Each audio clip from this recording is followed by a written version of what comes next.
আসসালামু আলাইকুম রহমতুল্লাহ। কেমন আছেন আপনারা? আলহামদুলিল্লাহ, আল্লাহ পাক ভালো রাখছে। আশা করি আপনারা সকলে ভালো আছেন। কিছুদিন আগে একটা ব্লগ দিছিলাম পে স্কেল সম্পর্কে প্রথম পর্ব। এখান থেকে আমি যে কথাগুলো বলছি আপনারা বর্তমানে দেখেন, মিলেই দেখেন। আজকে আপনাদের যে ভিডিওগুলো দিয়েছি ওইটার উপরে আপনারা পর্যবেক্ষণ করেন, পর্যালোচনা করেন। সেই কথাগুলো হয়েছে না? পে স্কেল নিয়ে দেখেন, সিপিডি যাদের বার্ষিক বেতন 8 কোটি টাকা, ভাবা যায় একটা সরকারি প্রথম শ্রেণীর চাকরিতে কয় টাকা বেতন? 22,000 টাকা স্কেল, 22,000 টাকা স্কেল। সেখানে তার 1,56,000 উপরে টাকা বেতন। তারা বলে কি জানেন? পে স্কেল দিলে মূল্যস্ফীতি বেড়ে যাবে। আমি কিন্তু এই কথাটাই বলতেছিলাম যে আমরা একে অপরের বিরুদ্ধে না যেয়ে আমরা প্রত্যেকের স্বার্থের দিকে আমরা নজর দিই। কিন্তু যারা বিরোধিতা করার তারা নিজেরাই দুর্নীতিগ্রস্ত। দুর্নীতিবাজরা কখনো চায় না দেশটা ভালোভাবে চলুক। কিছু আমলাদের কারণে যেরকম সরকারি চাকরিদের একটা খারাপ খ্যাতি হয়ে গেছে যে সরকারি চাকরিরা সুদ খায়, ঘুষ খায়। হ্যাঁ, কিছু খায় তো, সেই জন্যই তো কথা উঠছে, তাই না? আবার কিছু মানুষও আছে সরকারি চাকরিজীবী দেখে ওরে বাবা, কোটি কোটি টাকা এরা ফ্ল্যাট করছে, গাড়িতে চড়ে, গাড়ি কিনছে, বিলাসবহুল জীবন। কীভাবে সম্ভব ভাই? এটা কিভাবে সম্ভব? দুর্নীতিগ্রস্তরা কোনো সেক্টরেই চাবে না পরিপূর্ণভাবে দুর্নীতিমুক্ত হোক। আমি এআই নিয়েও একটা ভিডিও করছিলাম যে এআই ক্যামেরা বসানোর পরে এর বিরুদ্ধে দুর্নীতিবাজরাই লাগছে। কোনো ভালো উদ্যোগ দুর্নীতিবাজরা কখনো চাইবে না এস্টাবলিশড হোক। আমাদের সরকার প্রধান যখন ক্ষমতায় আসছিলেন কী বলছিলেন মনে আছে তো আপনাদের? যে আমি দুর্নীতি টুটি চেপে ধরবো। কয় মাস হইল ক্ষমতায় আছে? আপনারা একটু ঘাটাঘাটি করে দেখেন যে সংসদে বসে তিনি বলছেন যে এই দেশে দুর্নীতি পরিপূর্ণভাবে দুর্নীতি করা সম্ভব না। কেন বলছেন রে ভাই? এই কথাটা কেন বলছে চিন্তা ভাবনা করে দেখেন ভাই। 10-11 বছর আগে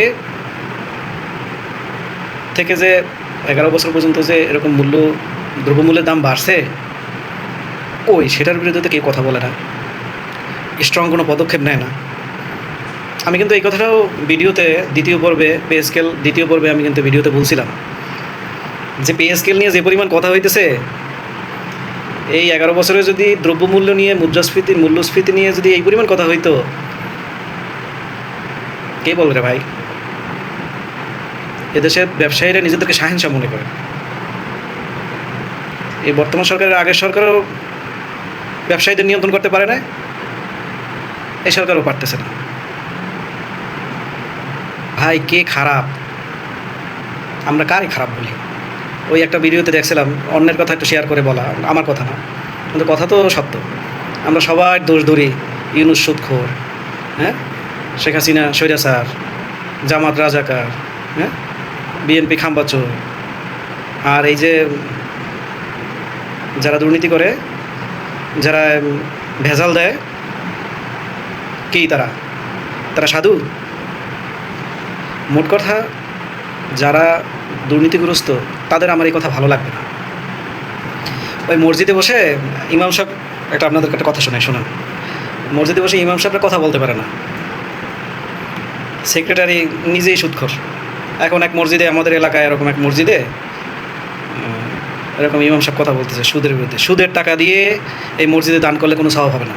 পরের দিন ইমামের চাকরি নেই। আচ্ছা যান, বুঝতে পারছেন?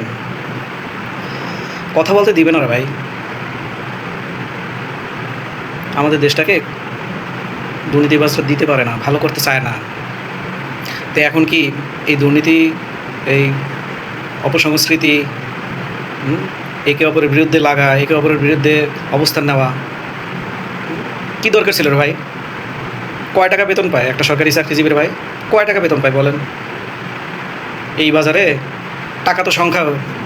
হ্যাঁ, আপনার জিম্বাবুয়েতে আপনার টাকার বস্তা নিয়ে গেলে আপনি সদাই কিনে নিয়ে আসতে পারবেন। এক বস্তা টাকা নিয়ে যাবেন, দেখবেন যে অল্প কিছু সদাই নিয়ে আসতে পারছে।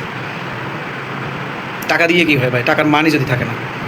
আপনি দেখেন, এক টাকায় যদি $1 যদি 123 টাকা হয়, আমার বাংলাদেশের টাকা 1000 টাকা হইতে কয় ডলার লাগে? $8, তাই না? তা আপনার বুড়ি টাকা দিয়ে কী হবে? মানে শোনায় যে কত প্রথম শ্রেণীর চাকরি ধরি ভাই, আপনারা তো মনে করেন যে সরকারি চাকরি মানেই হইল অনেক টাকা। তা প্রথম শ্রেণীর যারা নবম গ্রেডের ঢোকে, এর উপরে তো আর ঢুকতে পারে না। এই জজ নিয়োগের 6ষ্ঠ গ্রেড, কিছু ক্ষেত্রে স্বায়ত্তশাসিত প্রতিষ্ঠানে 6ষ্ঠ গ্রেড সরাসরি নিয়োগ দেয়, 35,000 টাকা স্কেল। কিন্তু নবম গ্রেড হইলো কমন, 22,000 টাকা স্কেল। সব মিলে 35 থেকে 38,000 টাকা। তো এই টাকা দিয়ে কী হবে ভাই? এই 35,000 টাকাকে আপনি করেন, ডলারে কনভার্ট করেন না, কয় টাকা হবে ভাই? কোথায় টাকা দেখেন ভাই? টাকা কোথায় দেখেন? এত ভরি টাকা আপনারা কোথায় দেখেন? সৎ চিন্তা করেন, দেখবেন যে সব কিছু স্পষ্ট হয়ে গেছে। এই দেশ থেকে যদি টাকা পাচার না হতো, এই দেশের যারা নীতি নির্ধারক আছে, এরা যদি টাকা পাচারটা শুধু রোধ করতে হয়, কয় টাকা লাগে? একজনে যে টাকা পাচার করছে, ওই টাকা দিয়েই তো অনেক সেক্টরের চাহিদা পূর্ণ হয়ে যায়, ডিমান্ড পূর্ণ হয়ে যায়। তাহলে এই যে সরকারি চাকরির কয় টাকা বেতন পায়, তাদের জীবনযাত্রা চলার জন্য আপনি এই কয় টাকা দিতে চাচ্ছেন না, সেখানে আপনি মূল্যস্ফীতি দেখাচ্ছেন। আপনি কিসের সিপিডি হয়েছেন ভাই? আপনি কিসের অর্থনীতিবিদ হয়েছেন ভাই? আপনার ব্যাকগ্রাউন্ড কি? ওই পুঁথিগত কিছু সার্টিফিকেটের ভাই কোনো দাম নাই এগুলোর। ওই কয়টা বিদেশ ট্যুর দিতে পারছেন, কোনো মূল্য নাই ভাই। ওই বাংলাদেশের ভিতরে বসেই বক করতে পারতেছেন। কে ডাকে আপনাদের?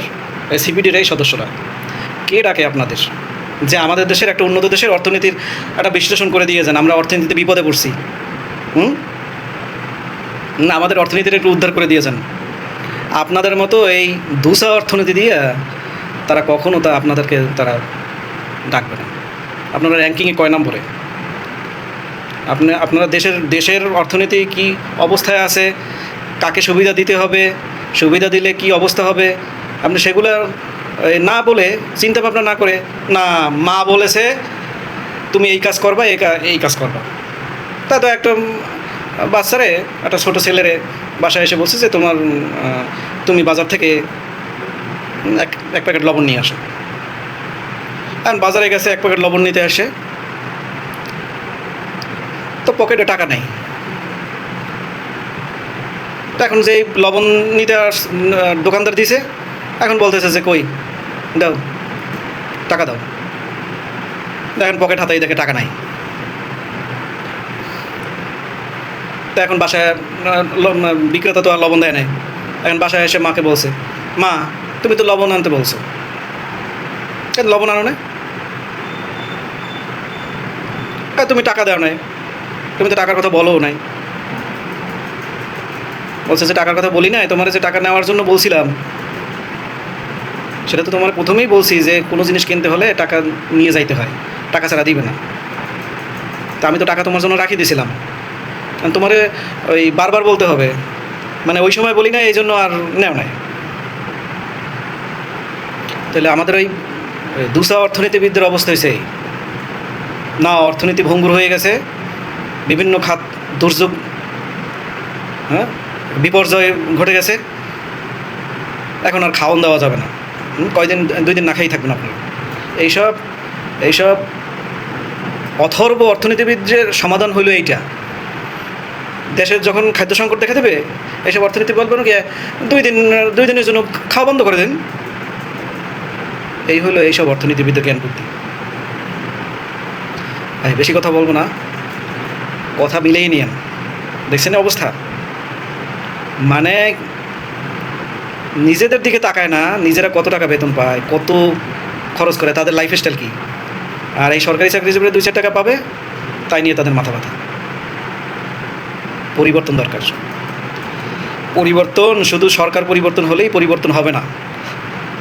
আপনি যত ভালো সরকার নিয়ে আসেন ক্ষমতায়, আপনি নিজে পরিবর্তন না হলে আমাদের এইসব সুশীল নাম করা সুশীল পণ্ডিতবর্গ মানে আমি তো পণ্ডিত মূর্খ বলি এদের, তো এরাই নীতি নির্ধারক, কর্ণধার, এরাই দেশের সিদ্ধান্ত দেয়, বিভিন্ন বিচার বিশ্লেষণ করে, সরকারকে পরামর্শ দেয়, তো এরাই হচ্ছে পণ্ডিত মূর্খ।